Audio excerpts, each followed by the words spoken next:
أعوذ بالله من الشيطان الرجيم. بسم الله الرحمن الرحيم. يا أيها الذين آمنوا كتب عليكم الصيام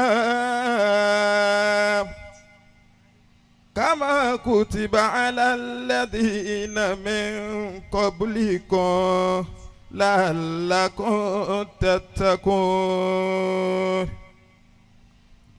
أياما معدودات فمن كان منكم مريضا أو على سفر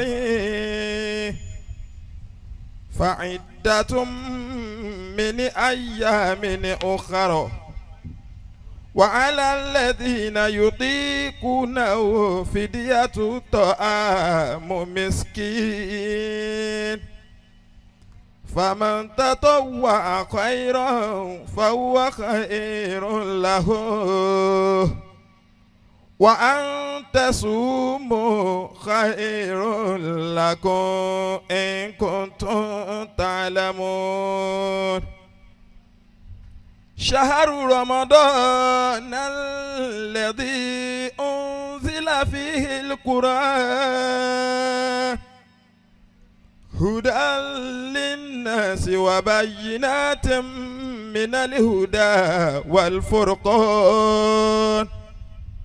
فمن شهد منكم الشهر فليصمه ومن كان مريضا أو على سفر فعدة من أيام أخرى يريد الله بكم اليسر ولا يريد بكم العسر ولتكملوا العدة ولتكبروا الله على ما هداكم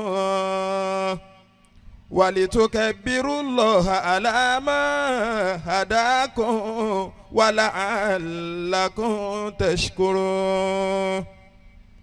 وإذا سألك عبادي أني فإني قريب أجيب دعوة الداعي إذا دعاني